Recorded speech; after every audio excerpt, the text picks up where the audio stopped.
Okay, hi everyone. It's going to be very hard to adjust after this inspirational talk, but as you can see, the future is very positive in kidney cancer. So we're going to repeat, this is the third or fourth time we repeat that type of session, which is a clinical and scientific update in kidney cancer, mostly about clinical and translational topics that came the past years through major conferences such as ASCO, ESMO, AACR, and other, focusing on different areas of kidney cancer in different settings: frontline, second line, novel agents, non-clear cell histology.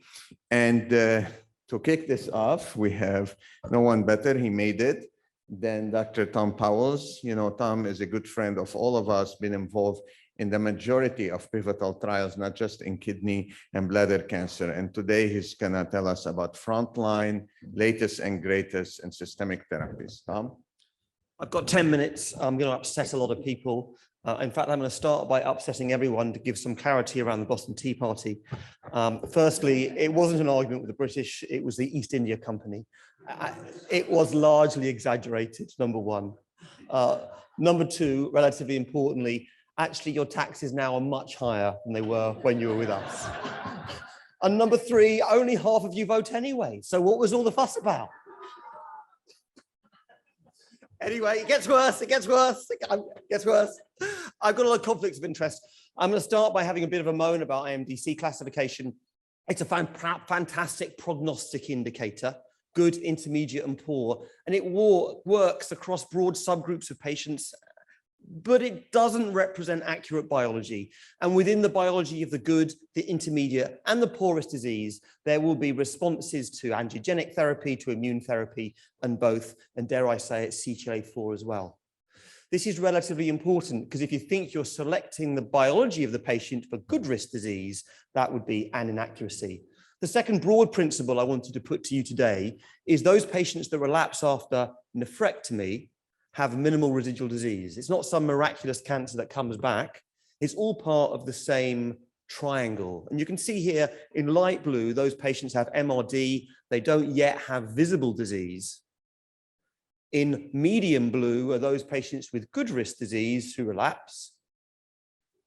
And then in dark blue, anemia, platelets, other changes associated with key circulating chemokines and cytokines that push patients into intermediate and poorest disease. It's a spectrum, and patients will move from one group to the other. And so therefore, this biology of good, intermediate, and poor, as I said before, we know that those good patients have more angiogenic signatures, but it's not complete, and the poor patients have more immune type signatures, but again, that's not complete. And I think importantly, if you think that a patient in good risk is all the same, that would be inaccurate. Because just like cars, some cars go faster than others, and it depends on where the patients are in that particular journey and how fast their cancer is growing. So different cars, different cancers, going at different speeds at different time points on the track. And this is a representation of that track. And you can see here with aggressive biology, the top, patients going from good, intermediate to poor very quickly. And then you've got an intermediate and a slow biology. And the slowest biology, patients may never get to poorest disease. But at snapshots in time, patients can be at different parts on the track. So when you think of IMDC, I want you to think about it as a two-dimensional, not a one-dimensional picture of biology and time of presentation. And indeed, to complicate it further, you can go from different groups depending on your treatment. So effective treatment can push poorest patients back into good risk disease. That's my discussion about MRD and about IMDC. This is the Ipi-Nivo data. It's fantastic, it's transformative. It clearly beats sunitinib out of the park. The survival curve is particularly impressive. There have been concerns around the progression-free survival curve and the plateau. The plateau is real, but not all patients have made it to that plateau. Some patients have been censored prior to that. And that's what the debate is around this. It's not an inaccurate curve, it's just not representation of all of the patients.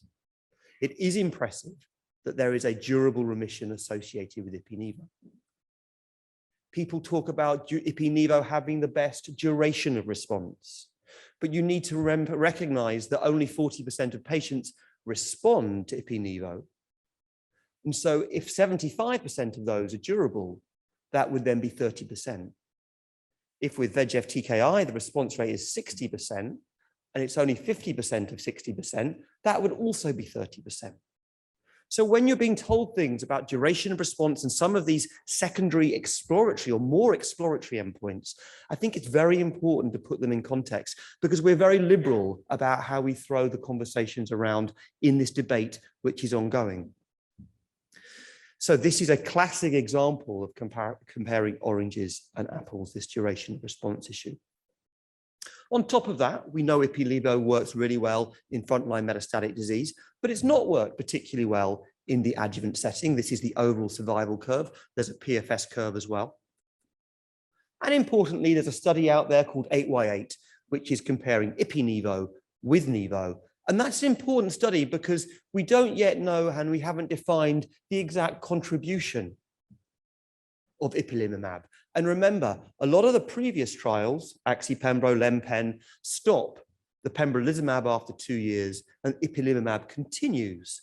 And it's conceivable the tail on the curve is responsible for that.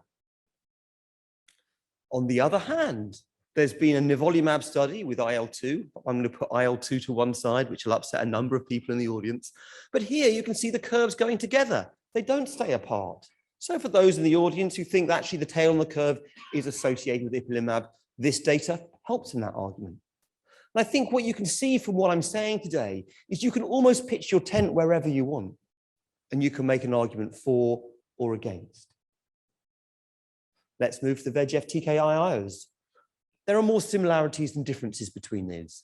I can give you arguments for all three, advantages and disadvantages, but in reality, there are many more similarities than there are differences. I'm going to show the clear data, some lempen data. I show that because it's got the best PFS data. I think we would all agree that this PFS data is better than the ipi/nivo PFS data. The response rate is also higher at about 70%, but there is concern on the tail of this curve and indeed on the tail of the curve with axi-pembro. It's important again to recognize that people are trying to make comparisons. This is an ITT population. Many people are trying to compare that with the intermediate and poorest population of ipi/nivo, and that would be the wrong thing to do because, as you know, the favorable risk population, the hazard ratio is 1. I've spent a lot of time on this issue recently, and as time goes by, and particularly after the last point of censoring, the minimum follow-up, when that censoring starts to kick in, as is the case in this curve, there is inaccuracy. That inaccuracy is important because when you're trying to compare tails on curves across different studies, we're getting into a period of uncertainty, major uncertainty. This indeed is that favorable risk population. In favorable risk disease, I genuinely think we don't really know what to do. And I don't think the IMDC classification is doing favorable risk patients any favors. I think there are favorable risk patients, as I said in the beginning, that 2 dimension of time and biology, who will have spectacular response to ipi/nivo. I also think there are favorable risk patients who only need sunitinib, or dare I say it, a drug like belzutifan, who will go on for years and years without progression. I'm worried we're going to leave this favorable risk patient behind us in terms of clinical trials, and I agree with David McDermott in that respect. I showed this curve, and again, I'm going to upset people by showing it, only to say that we all make mistakes. This curve is an oversimplification. This is a data point for survival for ipi/nivo in the ITT population at 70 months, and the hazard ratio is 0.7. And you can see it remains stable, and many people are saying, well, that's not the case with VEGF TKI. And I made previous curves showing that wasn't the case. But actually look what happened when you add the confidence intervals to this. And when you add the confidence intervals, the debate becomes somewhat superfluous. And indeed, Meredith Regan has gone out of our way with Brian and David and myself and 1 or 2 others to actually look and plot these confidence intervals. And what this tells us is these discussions and debates about the tails of these curves really are somewhat futile. Very quickly, do patients need to have VEGF targeted therapy forever? The STAR study looked at intermittent VEGF TKI therapy with treatment breaks after initial response. No difference between the two approaches. Treatment breaks with VEGF targeted therapy, I think, are very acceptable. I haven't talked about COSMIC-313. It hasn't yet changed practice. The control arm was Ipi-Nivo, not VEGF TKI-IO, making response and progression-free survival harder to interpret. It's a positive trial, but I think we do need to see overall survival for the study before it changes practice, and I hope we will show overall survival. The CONTACT-3 trial has changed practice a little bit in the frontline setting because for those patients whose cancers progress after adjuvant pembrolizumab, it doesn't seem sensible to be rapidly re-challenging with immune therapy. I know, again, there are many people in the room who disagree with me, but particularly if you progress with it, if a patient progresses, cancer progresses within a year, it seems somewhat counterintuitive to give the same drugs a second time. And I don't think ipilimumab is rescuing these patients. So what's true in my opinion? Well, I think you can say that VEGF PD-1 is good at initial control of disease. And I think we can say that confidently. I think we can say the initial Ipi-Nivo data for response and PFS wasn't as impressive, but I think it's fair to say that the overall survival has caught up. And therefore, all four options for the intermediate and poorest patients are attractive. I think this issue around comparing the trials, which we like to do, I like to do it, but I think we're getting into difficult times with that. And I think we're creating inaccuracies in some of the things we say, including myself, with this debate. Essentially, we have four good options, four positive trials, all of which have beaten sunitinib with more similarities than differences. The best duration of these therapies is undefined. CTLA is likely to help, but we haven't defined exactly how much it helps yet. Good risk disease is complicated. We need to focus on that. The trials are hard to do. They take longer and therefore people aren't doing them, but I worry those patients may get left behind. Triplet therapy is exciting. We need to see overall survival in COSMIC-313, and there are other studies with lenvatinib and pembrolizumab which I'm excited about in this setting. The IMDC is prognosis. Choose one therapy, use it well. Don't get caught up in IMDC. Many thanks for your attention. Great.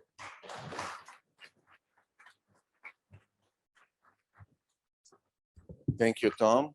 There will be philosophical differences between us, but till we reach the Q&A at the end, I want to present Dr. Motzer, who doesn't need really an introduction, which has, helped the past 30 years, Bob, with all novel therapies in kidney cancer, the man who never gave up. Bob is going to talk about second-line therapy, especially after progression on first line. Bob.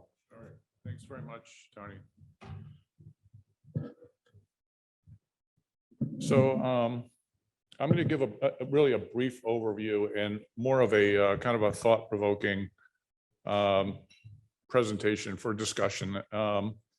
So just in terms of historical perspective, this is the progression-free survival for the RECORD-1 trial, and historically this was the first study to show a benefit for sequence therapy in RCC. These patients were previously treated with sunitinib, sorafenib, or both. And so it really kind of set the model and the standard for the paradigm that we follow in RCC, which is one therapy followed by a second therapy. Also, I mean, this study was created, Will Berg, who's in the audience, and myself and David Lebowall designed this back about 2007, but the everolimus was also important because it's served as a standard of care for the arms of the phase 3 trials moving forward, and is even standard of care for the belzutifan pivotal phase 3 trial even today. So with that in mind, with sunitinib or sorafenib as a standard first-line therapy and other drugs coming online, for the most part, they were compared to everolimus, or more recently cabozantinib, and showed benefit and resulted in regulatory approval and general use for a number of these different compounds: cabozantinib, tivozanib, nivolumab, lenvatinib plus everolimus. And so this follows the paradigm basically where we establish a standard of care based on phase 3 trial.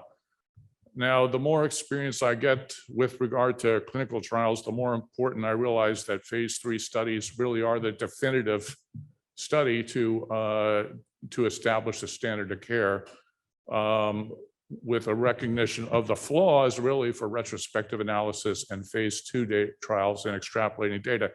Now, this slide was adapted from Tian Zhang's wonderful overview of sequential therapy at ASCO, which I'm not going to replicate today. I don't think I could match it.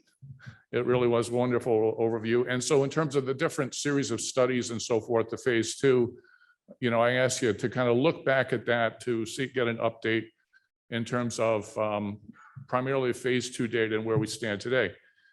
In terms of what's happened is that IO therapy combinations have replaced TKI therapy in first-line therapy, and it really has left us with a dilemma, because all of our evidence for optimal therapy in second, third-line therapy was established with TKIs as the first line. And so now it's kind of a whole new ballgame in terms of what's the best to offer our patients. And so that's, many of us in the room are part of the NCCN, which obviously has its pluses and negatives, but this is the most recent NCCN guidelines that were posted just last month, where now our committee of 25 or 26 members are struggling to try and establish what's the best care for patients who have had IO therapy first line. And you can see, for the most part, there really is very little high-level evidence data to support one program after another. So in terms of this, this overview, I think what I'm just going to really focus on is kind of what's new in 2023 that young investigators like yourself should be aware of in the area of sequential therapy, and what's kind of on the radar screen for studies that may be either practice changing or help us identify better therapies moving forward. And so I'm going to kind of focus on some of the abstract data from ASCO and GU ASCO. For the most part, the original data that we find the most useful is usually presented at one of 3 meetings, and those are the 2 in 2003. A little bit in terms of phase 3 trials that I think you should be aware of. And lastly, kind of the vision for the future. So in terms of the 3 abstracts that really caught my eye in ASCO and GU ASCO, included this one here, and this was an abstract presented by Laurence at GU ASCO that was the focus of Tian's overview, and this was the CarePoint trial that is looking at cabozantinib now in patients who have had prior IO therapy, and it's trying to discriminate activity for patients with this TKI based on whether their prior therapy was IO-IO, as Tom mentioned, or IO-TKI. And so it's a starting point. I think the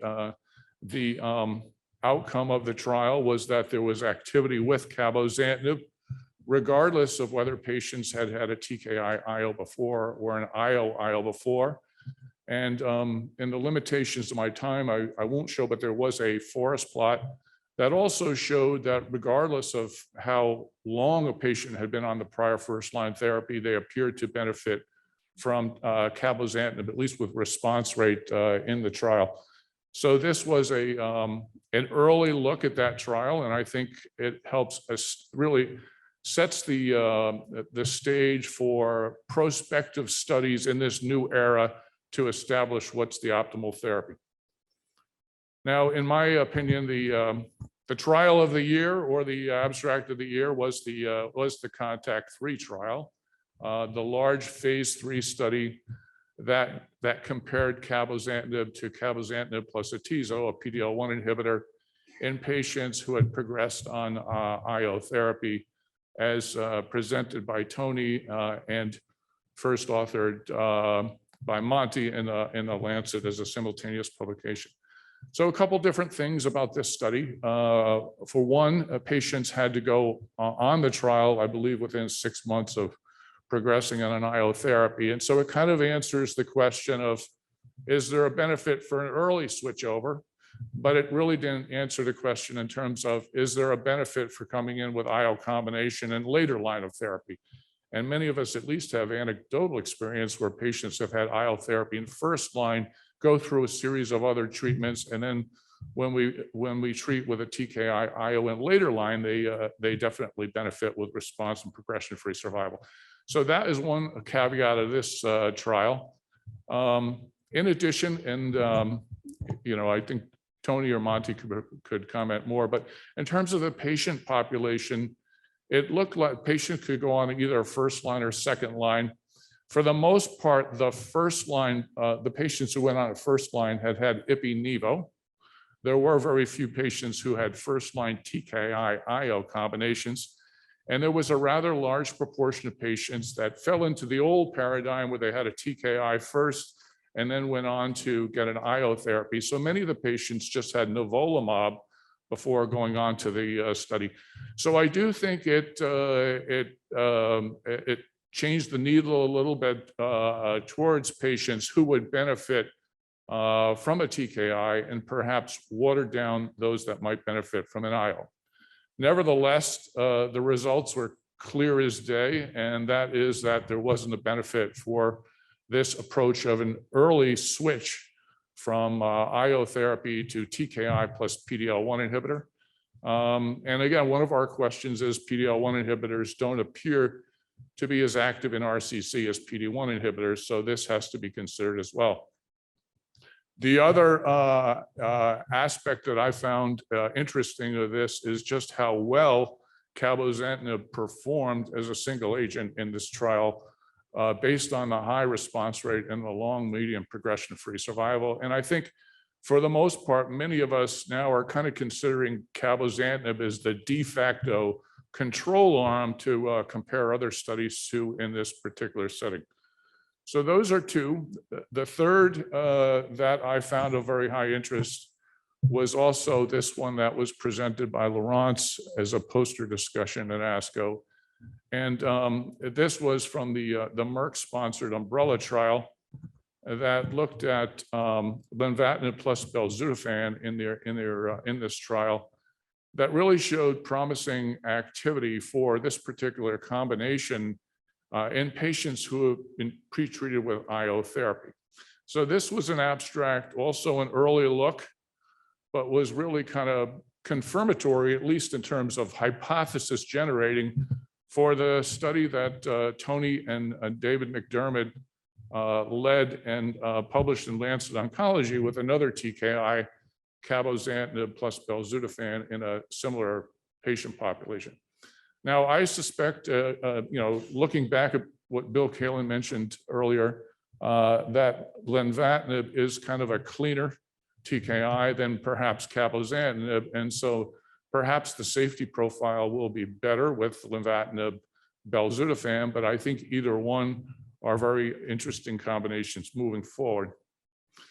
So in terms of the phase 3 trials, which are the definitive, in my opinion, means for establishing standard of care, there's a couple of them that I'm just going to highlight here that I think you should be on your radar screen for this year or early next year. And two of these are based on belzutifan therapy. The one is the MK6482 trial, which really is the pivotal trial of belzutifan in the setting of metastatic disease compared to everolimus. And I think this will hopefully result in registration for this drug as a single agent so that we can get it easier into the hands of our patients. The second trial I want to highlight is the LIGHTSPARK-011, which is the randomized phase 3 trial that's comparing belzutifan plus lenvatinib to cabozantinib in patients who have had TKI-IO. And that should be a definitive phase 3 trial that follows through on the hypothesis generating studies that David McDermott, Toni, and Laurence have published or presented at meetings. The other you should be aware of is the TiNivo-2 study, which again is the second study, phase 3 study that's seeking to address whether there's a benefit in IO combination therapy following progression on first-line IO therapy. Design is a little different. Drugs are different than the CONTACT-3, and this involves a much cleaner, I think, a cleaner VEGFR antagonist, perhaps with a better safety profile, although may not be as active as cabozantinib, and nivolumab, which is a PD-1 inhibitor, which again is different than the atezolizumab as a PD-L1 inhibitor. So this is a study that wrapped up accrual, I think, just this month or very early on, that we hope to get an answer to sometime in the next year. And so I think the thing that's most of interest to me, and I think compelling about this meeting, is that it really kind of is looking to the future, and what is kind of the vision for RCC moving forward. And so I think we're lucky to have the best and the brightest of the young minds in this audience. And so I asked the best and the brightest of the young minds at Memorial Hospital, Ritesh Katisha, to put together kind of his vision moving forward for where we're going in RCC. And so this is the slide that he created, which I won't dissect now, but you can view it either online or later. I'm happy to provide it with you. But I think, and this follows kind of some of the slides we've seen. I know there was a wonderful one by David Braun at GU ASCO as well. And so I'm going to just end with this, and this is kind of my summary. And that in terms of sequenced or second line therapy, there really isn't high level evidence of benefit for phase 3 trial for one therapy after another. I think cabozantinib is becoming the de facto standard of care, although there really isn't a phase 3 benefit of that drug over others in this particular setting. The phase 3 trials that I think should be on the radar screen are MK-6482, LIGHTSPARK-001, TiNivo-2, and also the Pedigree trial, which I didn't show the schema here because of timing, and is a little bit of a different study. It's an adaptive approach, but that's a study being run through our cooperative group.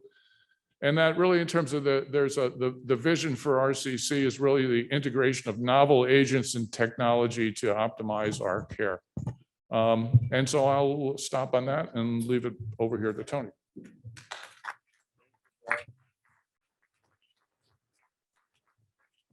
That was very comprehensive, and thank you for recognizing a lot of rising star in our field, junior, but soon to be, senior.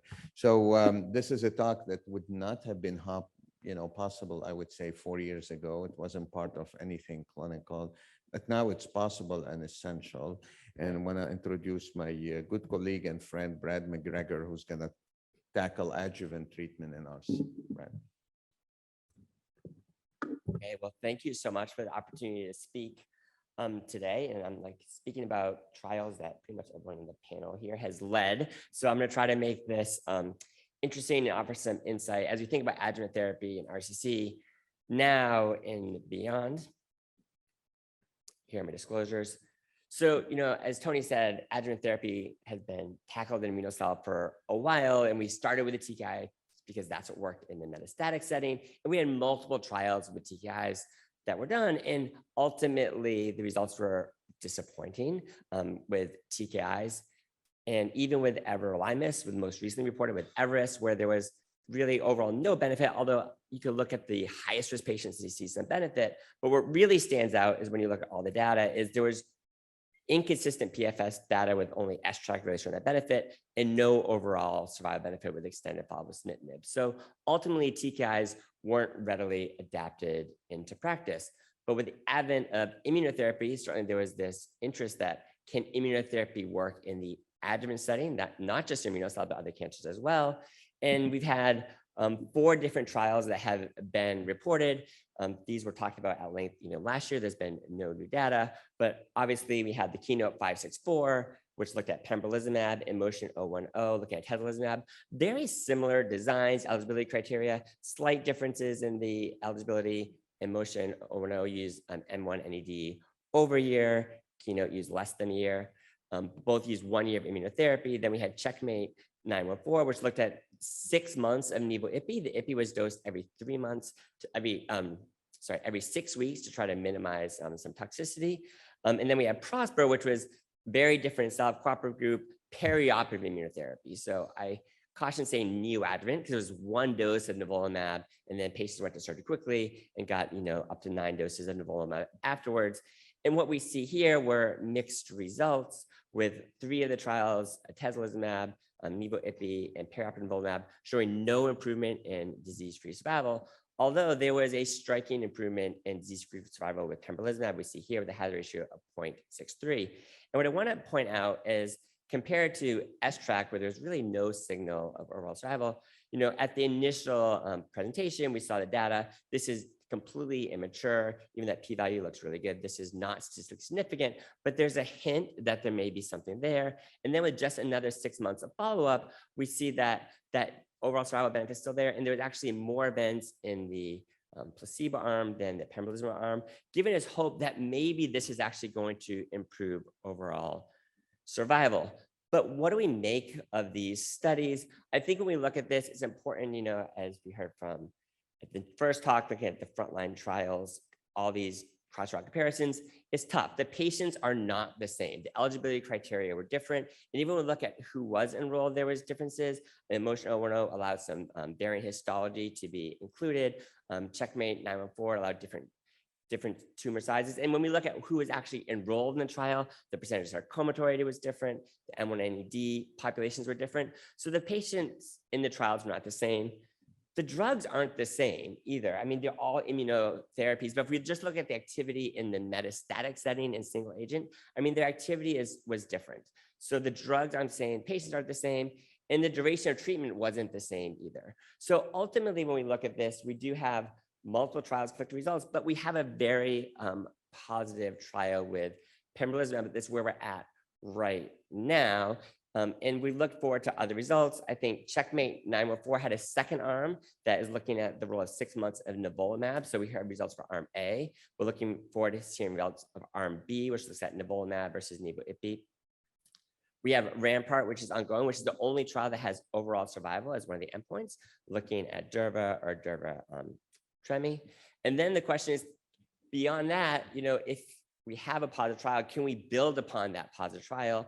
So we heard about belzutifan in the late line setting. Lightspark 022 is saying, hey, can we use belzutifan in the adjuvant setting? So this is a trial very similar design to KEYNOTE-564, although now the M1 NED can be extended up to 2 years. Patients are randomized to pembrolizumab for 1 year with or without belzutifan.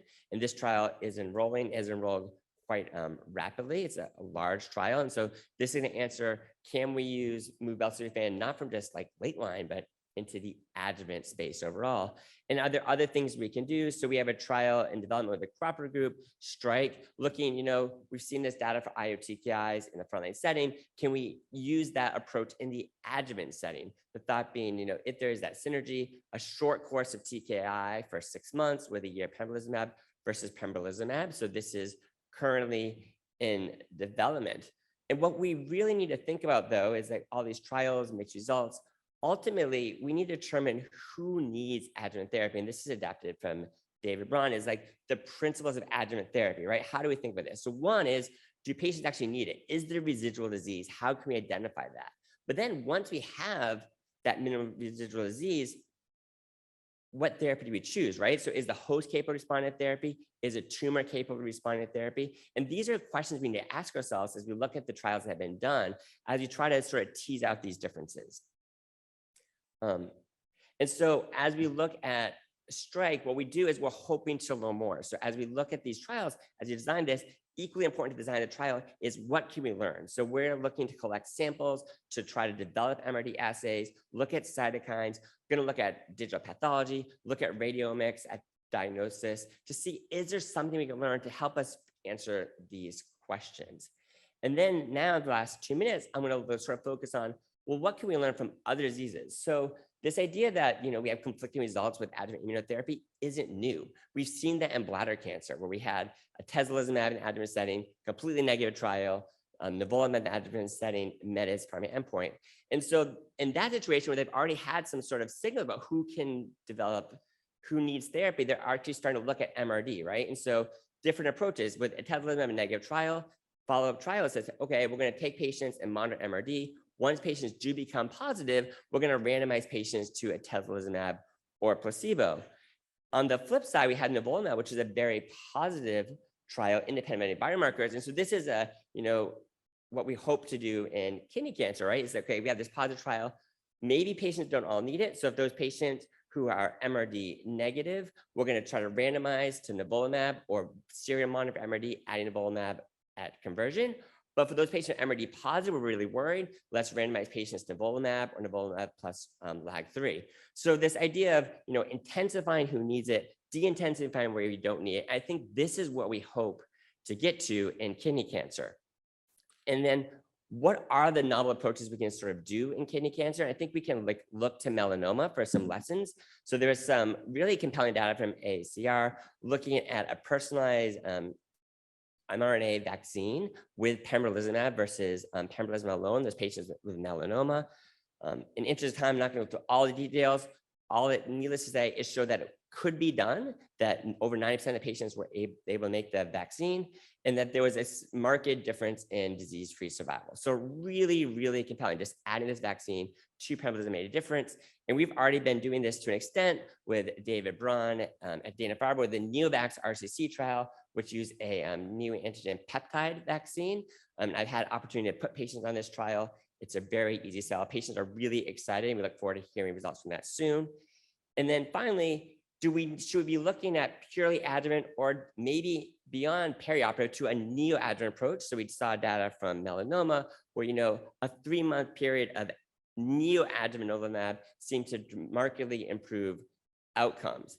And I would say, people say, well, PROSPER is negative, but again, this truly wasn't a neoadjuvant trial, it was perioperative. And maybe a longer course of immunotherapy in that neoadjuvant setting may make a difference.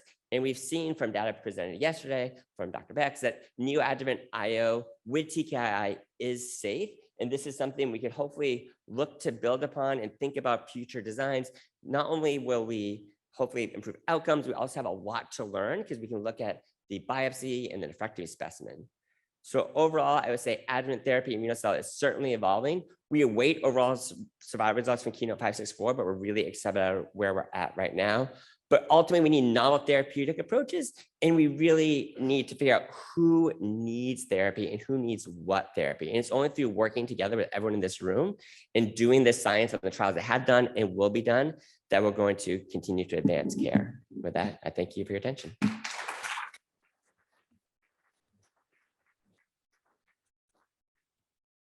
Now off to another topic that we never did dream in the past to hear. It's about radiation therapy strategies in RCC. I'm going to welcome Raquibul Hannan from UT Southwestern. Good morning, everyone. Thank you for inviting me to talk about radiation therapy strategies in RCC. And I have no relevant disclosures other than I'm a radiation oncologist. I'll first give you a very high-level overview of stereotactic radiation. It suffice to say that it has advanced technology that allows us to deliver high-focused ablative doses of radiation precisely to the target. That also allows minimization of toxicity in convenient 1 to 5 fractions. And studies that I will go over showed that there is high local control rates for both metastatic and primary RCC when treated with stereotactic radiation. So the onus is now onto us to really find the application of this new modality that we know now works with kidney cancer into the multimodality management of kidney cancer patients. So I listed out here some of the potential applications, and in the interest of time, I will not be able to go over all of them. Cytoreduction was already covered by Dr. McKay yesterday, so I'll skip that. And CNS and spine metastasis and palliation has been a standard of care for kidney cancer treatment with radiation for quite some time. So I will also skip that and focus on some of the new and upcoming applications, starting with primary RCC. So one of the first studies of a prospective feasibility study published by Dr. Shiva Shankar enrolled 37 patients and treated with stereotactic radiation of single fraction or 3 fractions with a median follow-up of 2 years showed a local control rate of 100% with minimal toxicity and some decline in EGFR. We recently followed that with one of the first phase 2 studies with rigorous radiographic and pathologic endpoints where we enrolled 16 patients and we showed a local control rate of 95% at 3 years. We followed that with a pathologic biopsy with pathologic confirmation with significant decrease in cellularity, increased necrosis and hyalinization 1 year post-radiation. Interestingly, there was very rare tumor cells present at 1 year post-biopsy that we showed was not expressing Ki67, so were not dividing and were indeed in senescence that we confirmed with nanostring spatial proteomics and transcriptomic analysis. The IROC consortium was formed where we contributed cases, and recent report in Lancet Oncology, we published 190 cases with a local control rate of also 95% with a 5-year follow-up. Also, the toxicity rates were minimal. We also have shown control in larger tumors of a median of 5 centimeter tumors. So stereotactic radiation has less dependency on size and location as compared to some of the ablative techniques. So IVC tumor thrombus, as you know, is a serious complication for kidney cancer patients that leads to high morbidity and mortality, and surgical treatment is the only curative option, which also has significantly high morbidity. So this is one of the places of active investigation at UT Southwestern where we think SABR can find an application. So we published a case report of 2 patients that we treated that were refractory to surgery and systemic therapy. We treated them with high dose stereotactic radiation of 45 to 50 gray in 5 fractions. In one of the patients, we had radiographic, both of the patients derived palliative benefit. One of the patients, we had radiographic follow-up, and you can see here in panel C, pre-radiation, the tumor thrombus, which was significantly reduced in panel E, almost 1 year later. So with that start, we asked multiple institutions to contribute cases, and we were able to find 6 institutions that had experience treating IVC tumor thrombus with stereotactic radiation. And we put together a case report of 15 patients where we showed that almost all patients derived palliative benefit and almost 60% of the patients had radiographic response. So we designed a prospective phase 2 trial of neoadjuvant SABR, where we treat only the IVC thrombus prior to surgical nephrectomy and thrombectomy, with the rationale to reduce systemic recurrence by killing off some of the emboli that may be shed, also reduce local recurrence and perhaps induce antigen presentation. We reported safety lead-in 6-patient experience on this, where we reported 2 abscopal responses to radiation to a distant site that was not radiated, which we think is coming from the immunogenic effects of radiation. So this is a potential place of investigation where you can imagine that patients that have multiple comorbidities and may not be eligible for an extensive and highly comorbid surgery, but they may be eligible for a more simpler nephrectomy, and we can treat the thrombus with stereotactic radiation. And we already have experience with a few cases on that. So we'll move on to oligometastatic disease, where we think the rationale for treating oligometastasis with local therapy really comes from the IMDC risk stratification, which shows that kidney cancer patients with metastasis can be a spectrum of disease, where on one end of the spectrum, you have patients that are favorable and have median survival more than 3 years, whereas on the other end of the spectrum, there's patients that are surviving less than a year. So in this spectrum of disease, you should be able to pick patients, and it has been demonstrated that you can pick patients that are even suitable for active surveillance in this series. And in a large retrospective series of surgical studies of metastasectomy is present that shows that for complete metastasectomy, there is overall survival benefit for patients. Given the caveat that these are all retrospective studies and that are prone to bias. We have published and reported that radiation, stereotactic radiation, is effective for metastasectomy in a non-invasive way with high local control rates. So applying that paradigm for oligometastatic patients trying to do sequential disease control, we started treating these patients upfront that presents with oligometastatic disease with stereotactic radiation and keep treating them with stereotactic radiation if additional metastasis develops until they progress. We published a retrospective series of 47 patients and we showed very good 1-year overall survival rates with a median delay in systemic therapy of 15.2 months, which is significant.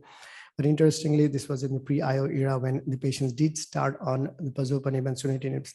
Their PFS was not significantly compromised, suggesting that this added time perhaps was a benefit for the patients. We followed that with a prospective phase 2 study where we showed similar findings and a median PFS of more than 24 months in selected patients. In this study, we also did pre and post-treatment patient-reported quality of life questionnaires and showed that there was no significant decline in quality of life for these patients. Other institutions have reported similar findings.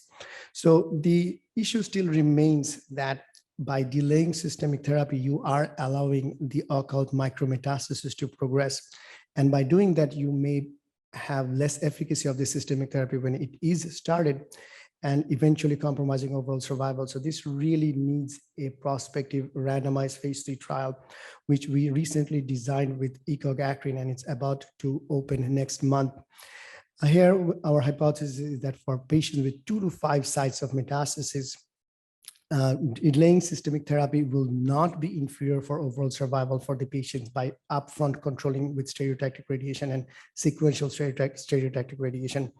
The co-primary endpoint for this study is grade 3 or higher toxicity. We need about 500 patients to enroll, and we would really love your support and in opening this trial and enrolling in this trial. The oligoprogressive setting is another potential place where stereotactic radiation can be applied. You have patients on systemic therapy that may progress in 1 or 2 sites, but the rest of the sites continue to respond in this setting. Currently, what we do is we abandon the systemic therapy, go on to the next line of systemic therapy, which one may be less effective than the first line. And secondly, also may not be tolerated as well by the patients.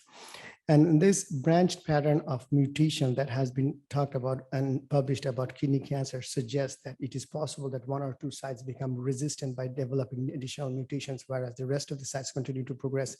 And in this setting would be an ideal place to bring in local therapy to take out these oligoprogressive sites. And we have just done that in our clinic and reported a retrospective series of 51 patients where we treated with sequential SABR and reported a median PFS of 16.3 months in this pretreated population with the extension or gain of 8.6 months for these patients. Interestingly, when the systemic therapy was IO, the median PFS extension was 28 months, suggesting that again, IO and radiation may have synergistic benefits. We followed this up with a prospective study, which reported very similar findings. And again, we saw better PFS in combination with IO. And the same study, we also reported quality of life reported by patients that was not declined by the addition of SABR. And the Canadian CCTG also published a similar study with primarily pazopanib and sunitinib and showed similar outcomes. 2 other studies are currently ongoing to tell us more about these, the oligoprogressive strategy for kidney cancer. So in conclusion, SABR is safe and effective for RCC and preserves patients' quality of life. In the setting of localized RCC for primary, there is less dependency on size and location. In the eye-visit tumor thrombus for palliation and particularly for refractory and recurrent setting, it may be applicable.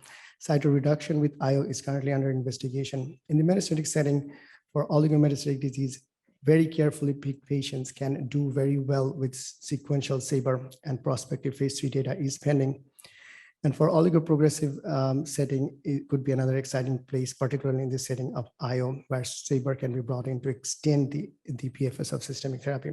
With that, we had extensive collaboration with medical oncology, urology at UT Southwestern to finish all these trials, and particular special thanks to our patients who trust us with their care and participate in our clinical trials. Thank you.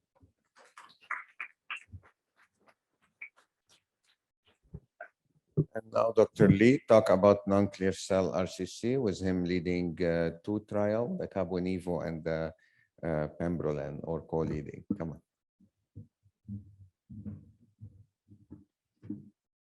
Okay, so thank you, everyone. I'd like to thank everyone for listening to me talk briefly about non-clear cell kidney cancer. So as all of you know, non-clear cell kidney cancer is a really diverse set of histologies, which we've kind of collectively called non-clear cell by exclusion, by literally just excluding all of the patients with clear cell histologies. I think as a result of this diversity, medical oncology really has lagged behind the pathologists in really classifying these tumors. And I think that as we go on, we get greater appreciation that, like, you know, a lot of these are molecularly defined entities to which there are, you know, subpopulations that have distinct genetic patterns that are critically important. In taking this approach, we've always developed most of our systemic therapies based off of regimens that were designed and based off of targeting downstream targets of VHL. And we demonstrated that we really do have evidence of activity, albeit a little bit attenuated.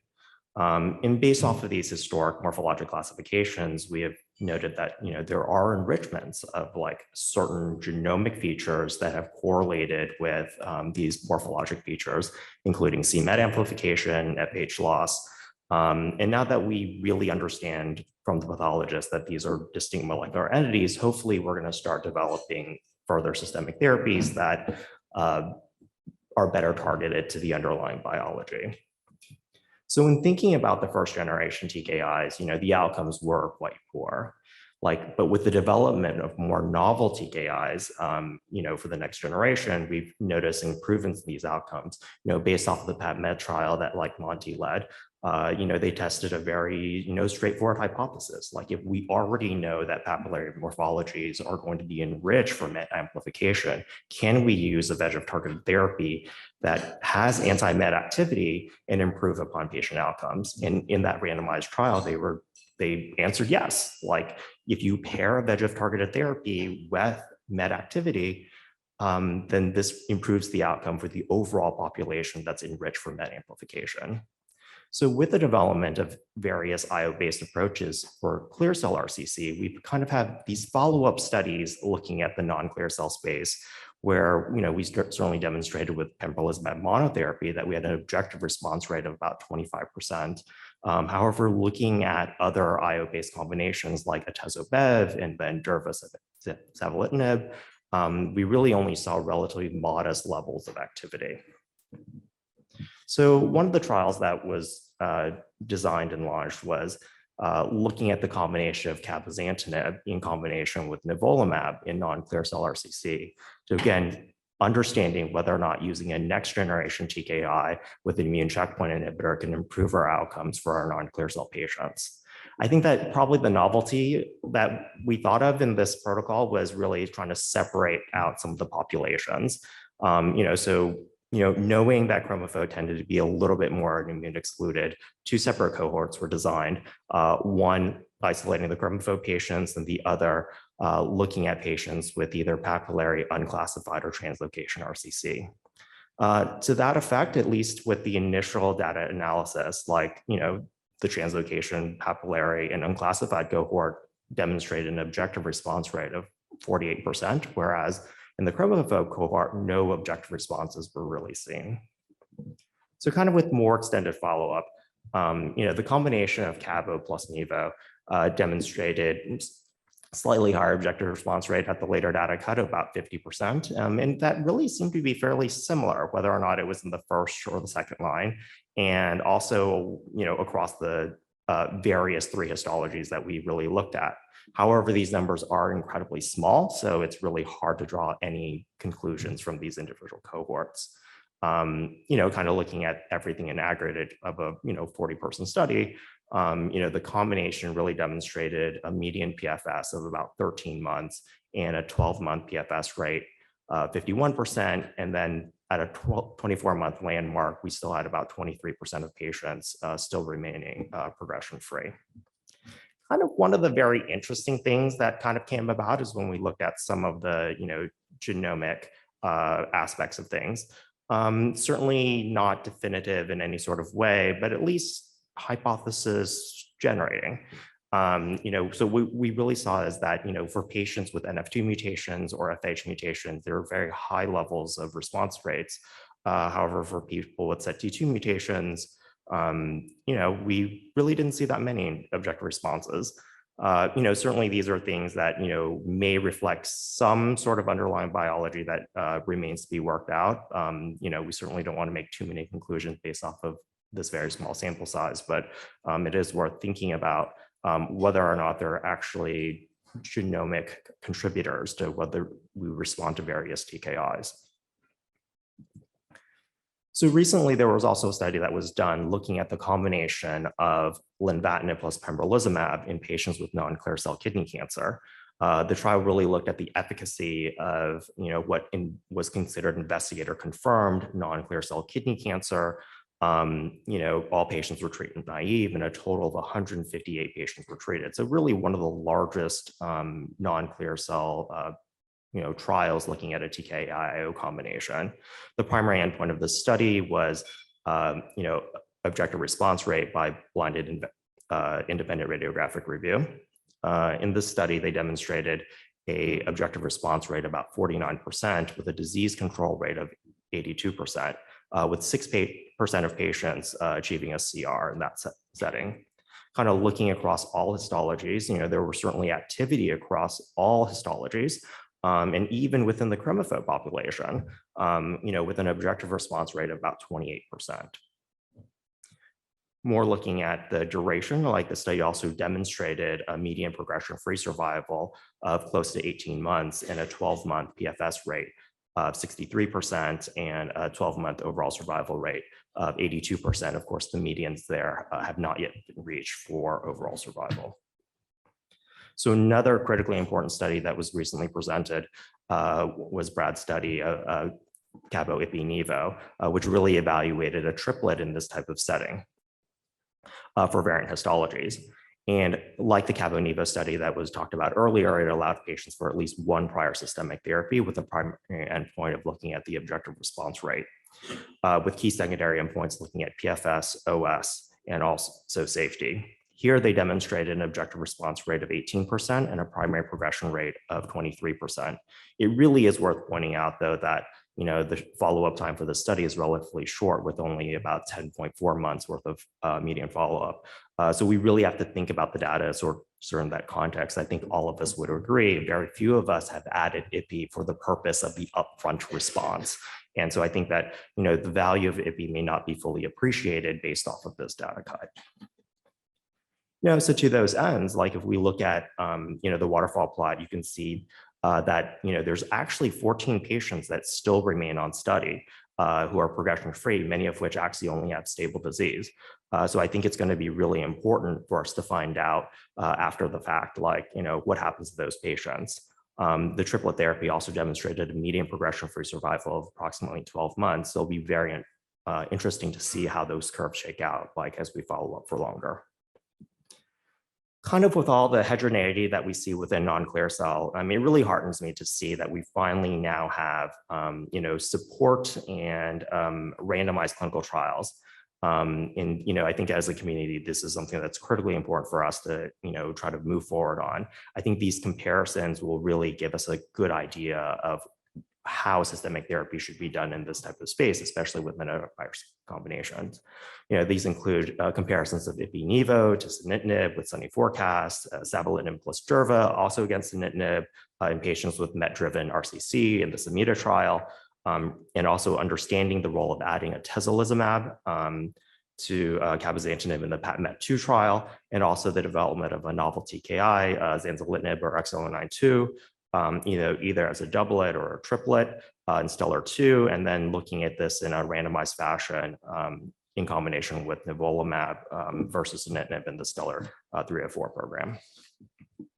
So, really when we think about like the diversity of the eligibility criteria of all the protocols and the distribution of different histologies that go into it, and even the genomic diversity of each of these trials, cross-trial comparisons in non-clear cell are incredibly fraught, even more so than what we see within the clear cell space.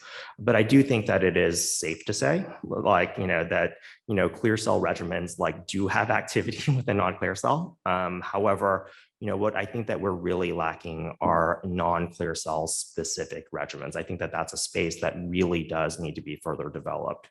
I think that by supporting the randomized controlled trials, I think that we're going to get there, and also the development of downstream biomarker analysis. And as a community, we really have to support that, because only when we really know what regimens are better or worse and really isolating these populations that either respond or don't respond can we really understand what unique biologies are out there that can be rationally targeted. So with that, I'd like to thank everyone, all the patients who participated in all these trials and what made it possible, and the team at MSK and our close collaborators who are like pushing the envelope forward. Thank you so much.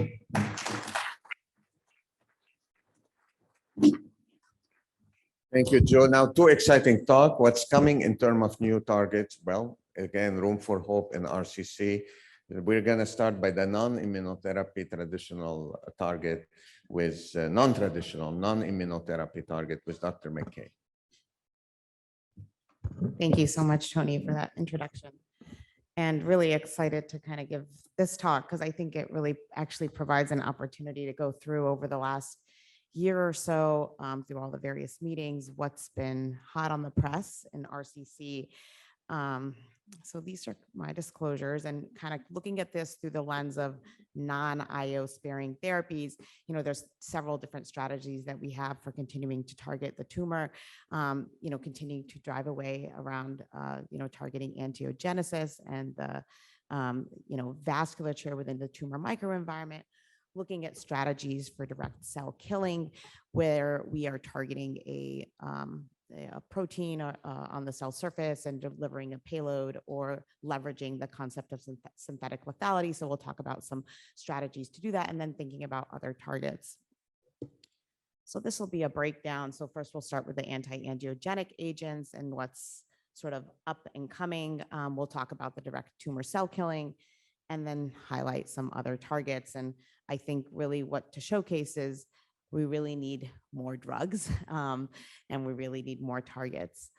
For the interest of time, I'm going to kind of skip over this. We have, addressed this several times throughout the meeting about really the importance of the HIF pathway in renal cell carcinoma, and really the role that belzutifan is playing with regards to potential efficacy and being a next line standard of care in this disease setting.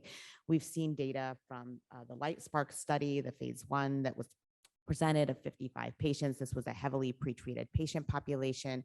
A significant number of patients, the majority of patients had received more than 3 prior lines of therapy. These data are now published. The objective response rate was 25%. And Dr. Motzer kind of reviewed some of the belzutifan studies that are up and coming, but in the late line setting, the Merck 005 study has completed accrual, study randomizing patients to belzutifan versus everolimus. And we are all eagerly awaiting the results of that study to see the introduction of potentially this agent into the clinic for a sporadic RCC. There are a handful of belzutifan combination studies that are currently underway. Also, just highlighted previously, we've seen the data of lenvatinib belzutifan in combination with cabozantinib, demonstrating a signal of efficacy from the standpoint of objective response, particularly in the treatment naive cohort and also in the prior IO cohort. There are a series of phase 3 studies that are looking at belzutifan in combination. The Merck 012 study is looking at belzutifan combination strategies in the frontline setting, using the backbone of lenvatinib plus pembrolizumab, and building on that with a triple therapy of lenvatinib, pembrolizumab plus belzutifan, and also the integration of a CTLA-4 inhibitor. And then the phase 3 study in the second line setting, looking at lenvatinib plus belzutifan compared to the standard of care, cabozantinib. We have certainly seen data. I can barely actually see my slides. I kind of want to move over here so I can see. Is that better? Okay, let's do that because I can, the font is a little small.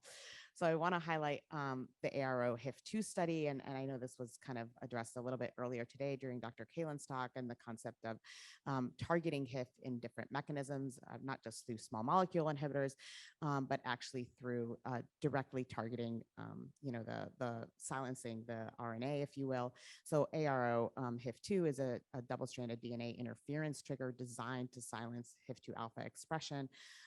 This data were previously presented. The phase 1 study had a standard dose escalation. There were 23 patients that were enrolled. This was a heavily pretreated patient population, with the majority of patients having received more than 3 prior lines of therapy. And while mechanistically, I think this data, you would think that we would see sort of higher responses. The response rate was modest at 8%. The stable disease rate or disease control rate was 29%. And it's going to be interesting to see how the integration of this strategy moves into the clinic. There are other TKIs that are being developed. We've heard a lot about XL092 already. We haven't yet seen any data about the activity of 092 from the Stellar 001 study and the Stellar 002 study. Stellar 001 is looking at 092 in combination as a single agent and also in combination with atezolizumab and avulimab across multiple solid tumors.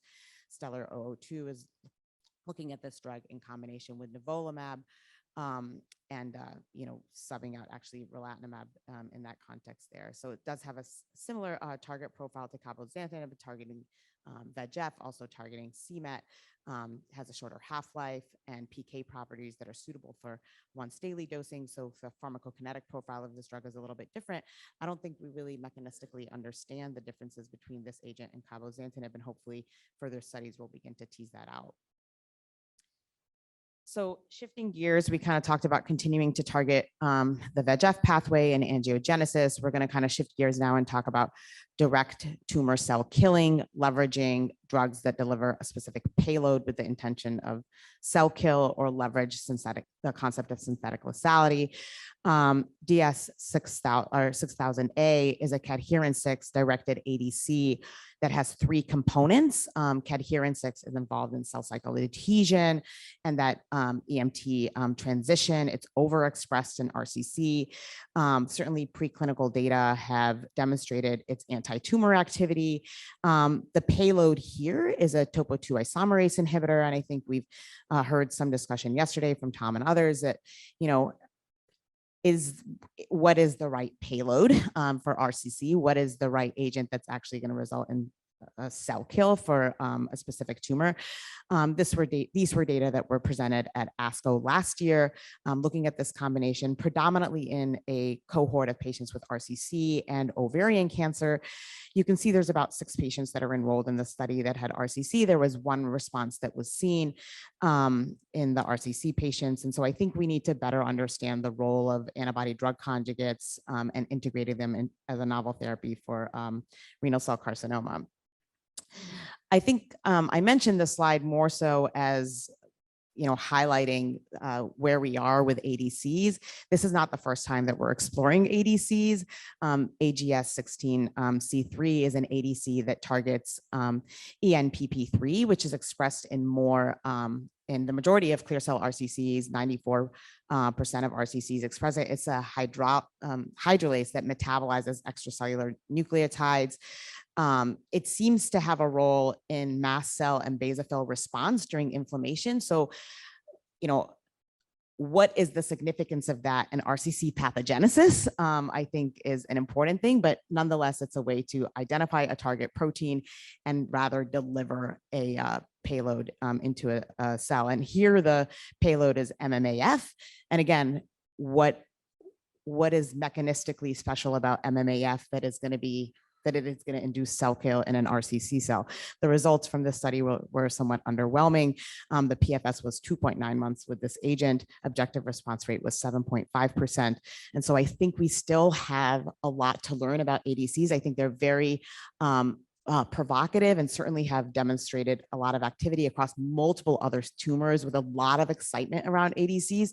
But I think RCC is a tumor type that does not traditionally respond to chemotherapy. And so I think we need to understand what is the right payload, what is, something that is going to actually work, for RCC tumors.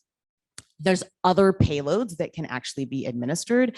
So in addition to administering chemotherapy through a monoclonal antibody or a small molecule inhibitor, you can actually deliver radioligand or a radiotherapy as well, as you all are familiar with the track record for this in prostate cancer. So, girentuximab actually has a pretty long story in RCC. It was tested as a single, as a monoclonal antibody, not as a radioligand therapy, with sort of modest activity at best, sort of didn't move forward as a monoclonal antibody targeting CA9, which, as we know, CA9 is expressed in greater than 90% of clear cell RCCs, rarely expressed in normal tissue.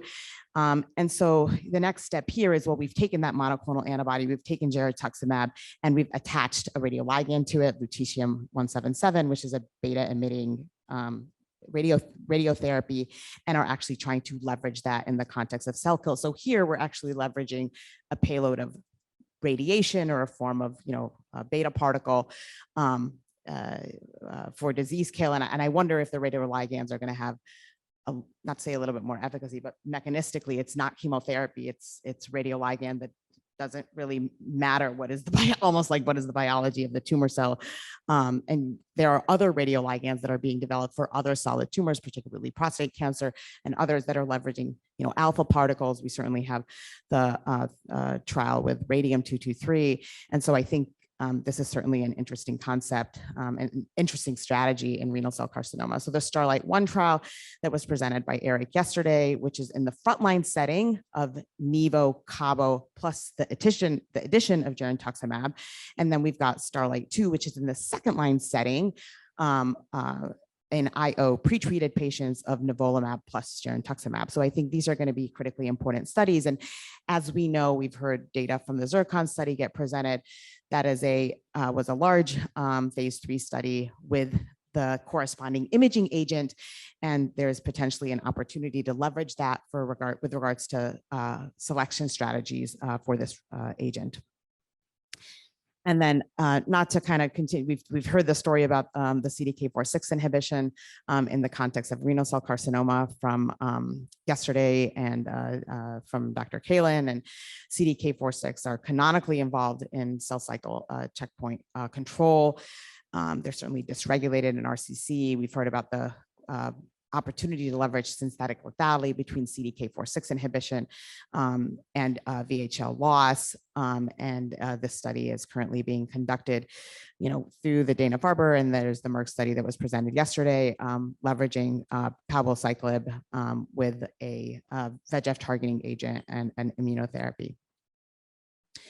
All right, now we're going to kind of shift gears a little bit and talk about other strategies. And I just want to highlight here, we've seen the very provocative work from Monty's group about CBM-588, which is a biphytogenic live bacterial product that contains Clostridium. We saw the phase 1 data of Nivo-Ipi with or without CBM, demonstrating really impressive PFS and objective response rate, understanding that this was a small phase 1 study. The primary endpoint here was looking at the abundance of gut microbial populations, and specifically kind of more favorable microbial profile. And the phase 1 data, Nivo Cabo CBM-588, were just presented at ASCO this past year. Again, a similar story. PFS is not yet reached.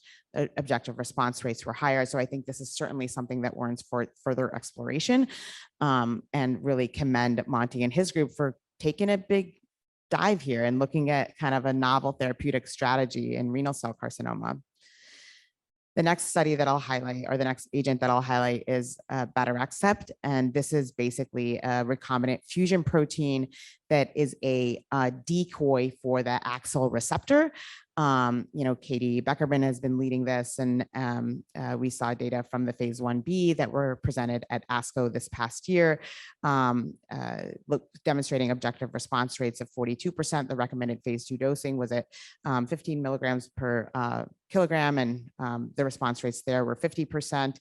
And they did do some interesting biomarker analyses, and really there was exclusion of responses that were seen in the biomarker high population, with the biomarker low population really demonstrating no response.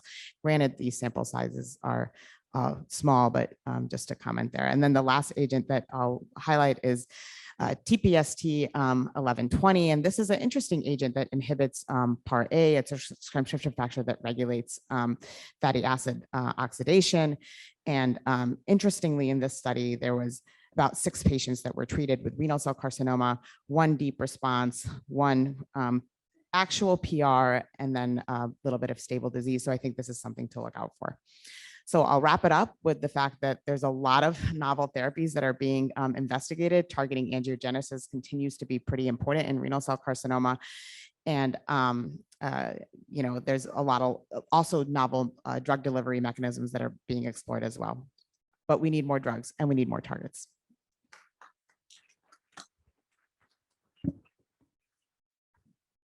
And we need to combine these drugs and targets based on the keynote. So finally, in 10 minutes, Dr. Braun gonna tell us also about new targets, also in RCC, but with immunotherapy. We're not gonna have 20 minutes for Q&A. We're gonna have 10 minutes only so we can have a generous bio break. Thank you. Great. Thank you so much for the invitation to discuss novel immunotherapies here today. These are my disclosures.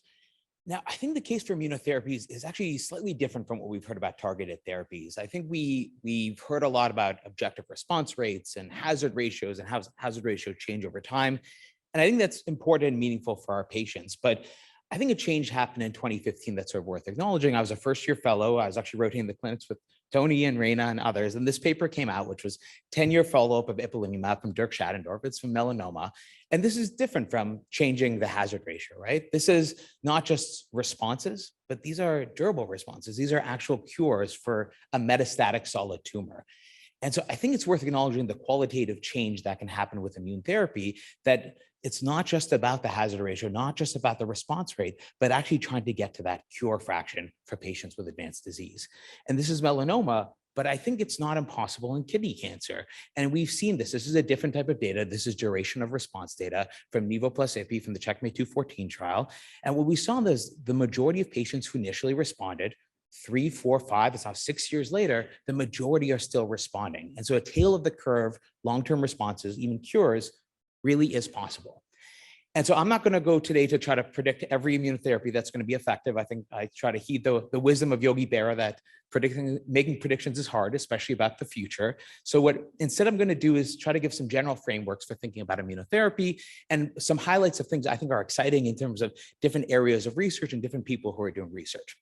And in terms of the framework, I like to borrow a lot from Patrick Ott and Kathy Wu. I think this is a really nice sort of simple idea in my mind, which is the immune system is a car. And so how can we get the car going to actually do its job of eliminating cancer? Well, we have different tools. We have immunomodulatory therapies. We can release the brakes with checkpoint inhibitors, and we do that a lot. Or we can press on the gas pedals with cytokine-based therapies. And that's worked historically, and we have hopefully some novel agents as well. But we're missing direction here. We're missing a steering wheel, and that's where antigen-directed therapies can play a role. Things like cellular therapies, CAR T-cell therapies, and also potentially vaccine-based approaches to really help to steer the immune system towards the tumor. So with this framework, let's try to think about each of those categories: immunomodulatory therapies and then antigen-directed therapies. Now, I would say the one take home I hope from today from either approach is that we really need laboratory-based research to further the field, to get new targets and really push the field forward. And that's true for immunomodulatory therapies. If we're going to modulate the immune system, we need to understand it. We need to understand the immunobiology of kidney cancer and the microenvironment. And there's lots of people who've done just seminal work in this field in this room.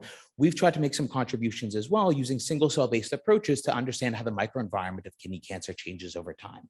And we've learned that T cells become more exhausted as you advance through the disease stage. That's probably not surprising, but that the myeloid compartment also changes. That what we see is that the macrophages specifically change to a more M2-like phenotype, a TREM2 positive, C1q positive phenotype that really can be inhibitory, but that they're not independent. that really they're talking to each other, that the macrophages are producing ligands, things we target already like PD-L1, PD-L2 that support T cell dysfunction, but also things that we don't yet target, things like PVR and nectin that lead to TIGIT activation and inhibition of T cells. But it's not one-way road. Those T cells are producing factors like CSF1, MIF that help to support a myeloid dysfunction. And so I think in the coming years, thinking about that myeloid compartment and what we've sort of termed this immune dysfunction circuit between T cells and myeloid cells is going to be absolutely critical. So kind of with this idea, what are some potential targets in the immune microenvironment? And I think there's sort of different buckets for this.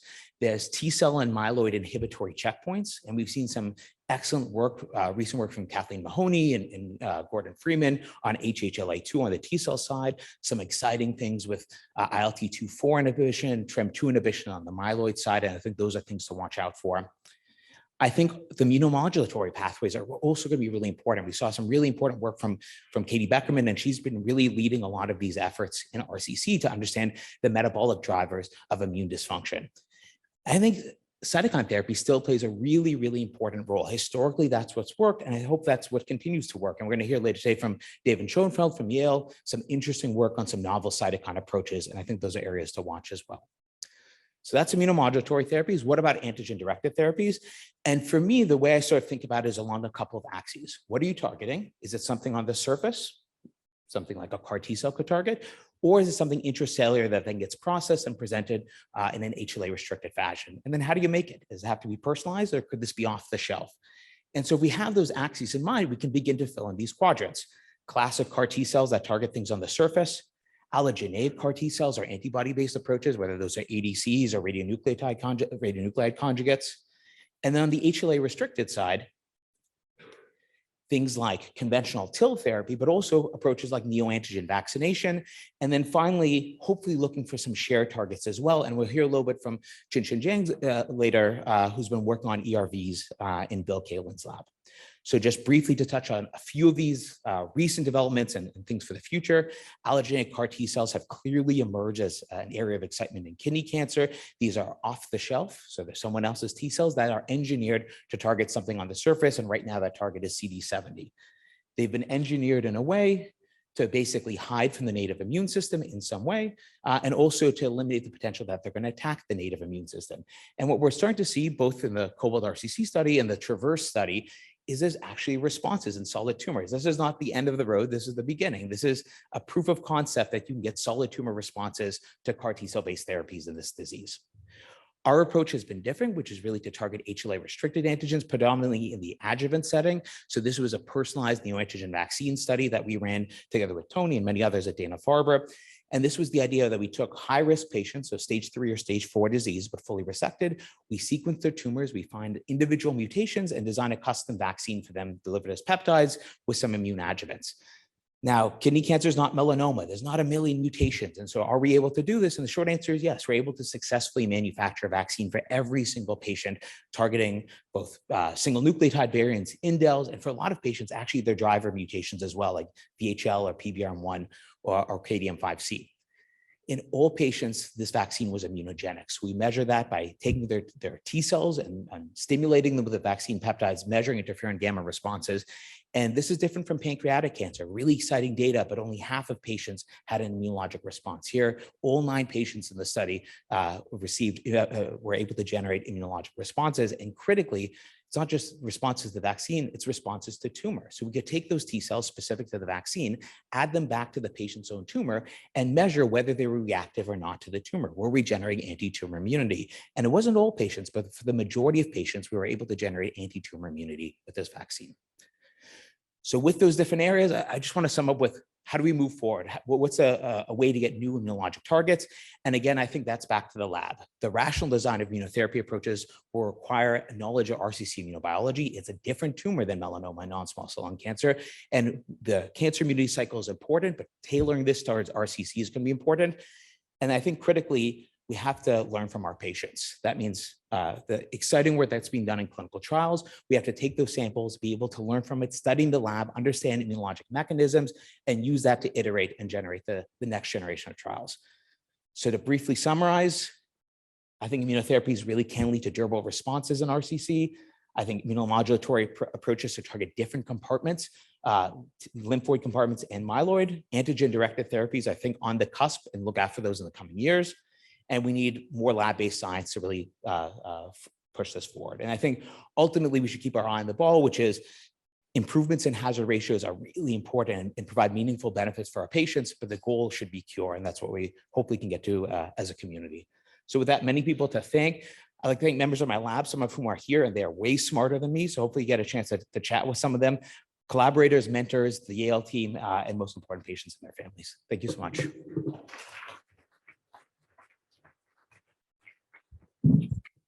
Great, David. We have 10 minutes, actually. Yeah, exactly 10 minutes. We asked Dr. Hammers to delay his session by 15 minutes. We're going to start by Hans. We have a couple of Q&A. Hans, you Sounds have... great. Hey, Tom, great presentation, but obviously we differ in our interpretation. I think, to be honest with you, I found the recent long-term updates with the PD-1 TKI combinations nothing less than sobering. That we have not achieved more when we look at the long-term intervals, right? So we go from 60–70% response rates to 18% PFS rate, 5 years, 24% at 4 years. I think there is a clear signal that we're not achieving what we want to achieve, which are these durable controlled diseases with a PD-1 backbone. And there's really no positive interaction between TKIs and PD-1 inhibitors. In a clinic, and especially talking to community physicians, I fear that the PD-1 TKI combinations have become the combination of convenience, where it's easier to give, not as much autoimmune side effects. We choose the one often dialed down with the VEGF component, let's say cabozantinib, for example. And then it's easier to give. The patient initially is happy because there's a 60% response rate, but at the end it looks different. And more I am administering and talk to patients the marshmallow test, right? So do you want your high response rate now, or do you want to go with a less effective upfront regimen, but do better in the long run, right? And so the question is, how do we go from here, take really stock, and how can we improve on these treatments? I don't think we disagree enormously. The question is, and I would agree that the initial hazard ratio for Axi-Pembro at 0.53, with response rates of 16% and PSF of 15 months, held more promise than the most recent data cuts. So I would agree that the position which the VEGF TKI IOs were additive, or dare I say it, synergistic, and we talked about immune infiltration of VEGF TKI, and we haven't reached that potential.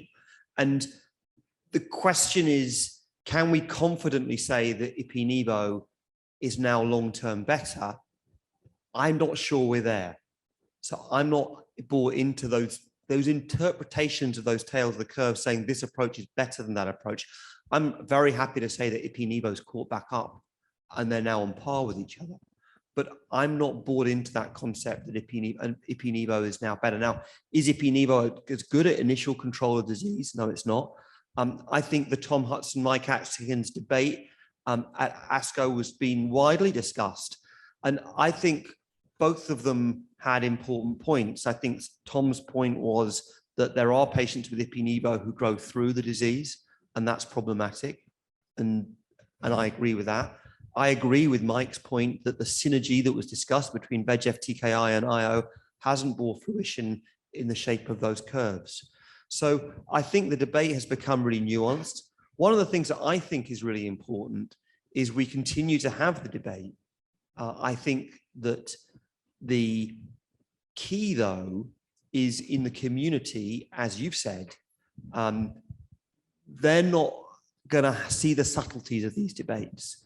And I worry that the pharmaceutical industry, one way or the other, will skew the dialogue, which we sort of understand, and that's the game that's played. So I think that's important. So we need to remain balanced as a group, and I hope I'm balanced. Some people feel I should be more this way, others more that way. But I think that balance is important. And then the last bit is around, the reality is in the UK, still only 50% of patients are getting the combination of PD-1 based therapy. Why is that? It's widely available. Why are the numbers lower than they should be? Why are so many patients still getting sunitinib? So it's not the VEGF-TKI-IO debate versus IO-IO, it's sunitinib versus IO-IO debate that we still haven't solved. And why is it the case that the median number of cycles in the UK is only 6? Why are so few patients getting longer therapy? And that's because of anxiety and caution with the doctors and patients, and perhaps in imperfect management of IO-related toxicity. So the debate should consist of not just the debate between the best VEGF-TKI-IO combination, but about management toxicity and how we get more patients on PD-1 therapy. So this was a book chapter. Going forward, I'm gonna time the question answer. It's 7 seconds, 14 seconds. Thanks, Hans. Thanks, Tom. Question from the audience here to Jolie. Papillary RCC, you don't have NGS. Do you do cabo-nivo followed by len-everolimus, or you start pembrolizumab followed by cabozantinib, assuming IO is what you do first line? So that's very tough. Like, I think in the absence. No, Tom Powles. There is no evidence. This is, we've been 50 years in kidney cancer. What do you do? Yeah, so unfortunately, like the fact of the matter is, in the absence of a randomized controlled trial comparing cabo-nivo versus lemma-pembro, we really don't know the answer to that question. I think until we get that type of high level evidence, it's in a way dealer's choice. I think it's what people are more comfortable with. You know, if you just look at the numbers based off of face value, the objective response rates looks very, very similar. There may be some differences in terms of PFS, but I don't think that we can even compare these types of things, you know, given the entry criteria were quite different. And there's also no reason to believe that, you know, even based off of similar objective response rates, that those are 100% overlapping populations that are there. I think that that's the information that we're critically lacking. I mean, if they were truly completely overlapping, then we would believe, okay, you're taking away my. So the 7 second answer, my opinion, cabo-nivo followed by len-everolimus, I can give 4 drugs. Okay, Evan? Oh, Mike. Yes, Brad, this is for you, but anybody can answer. For adjuvant therapy, yeah, the populations were a little bit different, but I haven't seen any formal analysis anywhere to really explain the differences in those trials. And I thought, frankly, that the populations are more similar than different. Does anyone have an answer for that? I mean, they're different trials, so we're told not to do cross-trial comparison. I mean, there's a lot of different factors that come into play. I think we really need to go and look at the trials as there and get science to help us figure out, like, find biomarkers and look at this in more detail. And it's possible pembro could be a better drug. Nobody talk about that. Remain to be seen. Evan. Really great discussion. Mine's also for Brad, adjuvant space. You know, we're waiting for PD-1 to show an OS benefit in melanoma, and we're still waiting. We have it available in the metastatic setting.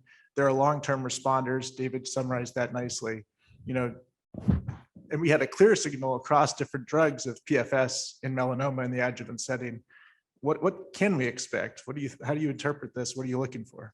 I mean, I think with the additional 6 months follow-up, the OS there's more events in the placebo arm than the pembro arm. So I think longer-term follow-up will be important, and we're cautiously optimistic for the OS there. Your good problem in melanoma, you're curing more patients. That's why you're not seeing this. I'm more confident than in RCC, we're gonna have the answer faster. And you can all email me when we're not. I just want to remind people, we have not published PROSPER yet. So stay tuned. What does that mean? What do we expect, Dr. Haas? Well, we just did an updated, you know, time period. So I would not draw conclusions on everything. So the study is positive. Congrats. I'm not saying that. Monty, we have 4 minutes. Monty. And Bob hasn't, you know, checkmate. I mean, there's stuff still in development. Absolutely. Yeah, good point. You know, I don't know if this is a quick question. I'll try to do my best here, Tony. You know, Tian brought up this comment of, you know, sort of building on our prior knowledge. And, you know, one of my regrets, you know, between PAPMET and PAPMET-2 is just this loss of momentum. You know, we finished PAPMET, it took 2.5 years, almost 3 years for us to get PAPMET-2 going. And, you know, Ben's doing a terrific job of leading that effort. But, you know, in the non-clear cell space, I feel like it's a place where we need to think about doing platform studies. I mean, some of the best, you know, sort of investigators up here on stage. Can we start thinking about, you know, just kind of continuing the winner in some of these randomized trials and doing platform studies, maybe within cooperative groups or even with our industry colleagues? I personally, agree. I don't know what Joe thinks, but maybe like the umbrella study Merck doing, the fraction study, or some of the academic, studies like with Andrea Apollo, and we add histology after another, but we need at least 100 centers that see kidney cancer. I mean, I would personally love to see Cabo-Nivo versus Lemba-Pembro, and actually get a comparison with correlatives. Okay, Nizar, 10 seconds. Okay. Oh, you got. Oh, wow. Woo! All right. Touchdown. Why new wide receiver for the Pats? So quick question to Rana and Joe. I'm still.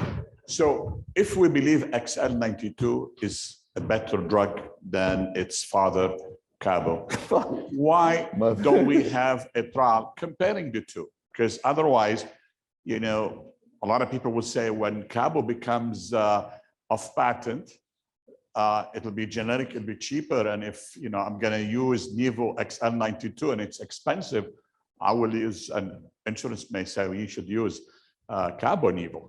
Until you show that XL92 is a better drug, it's going to be a question and a cloud over this. No, I completely agree with you. I think that we don't have unlimited resources to do every single trial in the world that we want to do.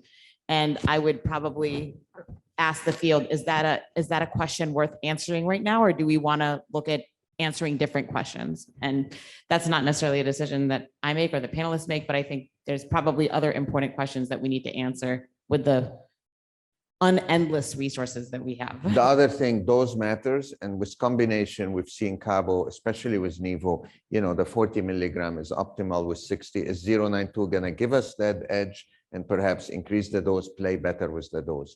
And that could be a win. Tian? Just want to make a comment to Monty and your point of this stampede approach, if you will, to designing trials in kidney cancer. We should mimic that type of one control cohort and multiple experimental therapies. And, then you can model that.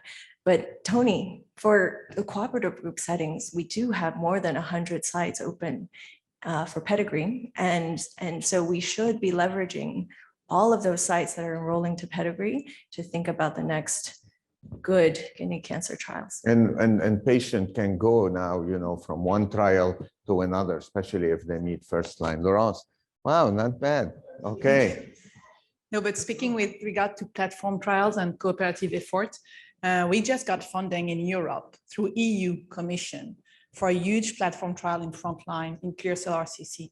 That is the CARE1 trial. Will be head-to-head comparison of IO, namely nivolumab plus ipilimumab versus IO-TKI, choice of the investigator, because in Europe, we don't have reimbursement across all the countries for the same combination, using PD-L1 as a pragmatic stratification tool. And the hypothesis is that in PD-L1 positive patients, doublet IO will do better in overall survival, and the reverse hypothesis for the PD-L1 negative. And that will be 100 sites, and that's a 1,200 patients trial that is being funded because it's a pragmatic question that will help to answer the frontline. Thank you. One more question. One more question we're gonna take, and last to throw.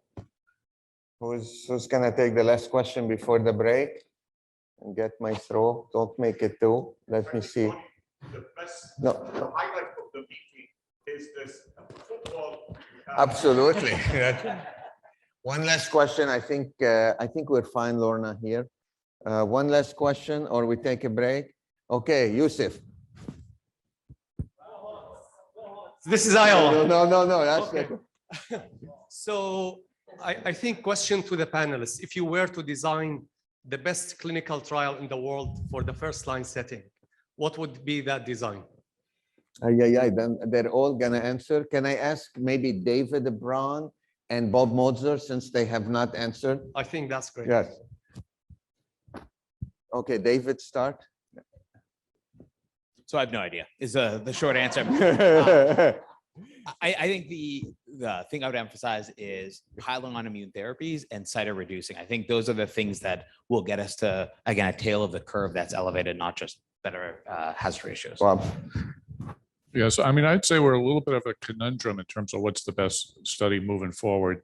And I think it'll probably be informed by some of the studies that are ongoing right now, particularly the Merck study that looks at triplets, including belzutifan. But until then, I mean, I'm not sure that, I mean, obviously people think of a TKI IO versus IO combination.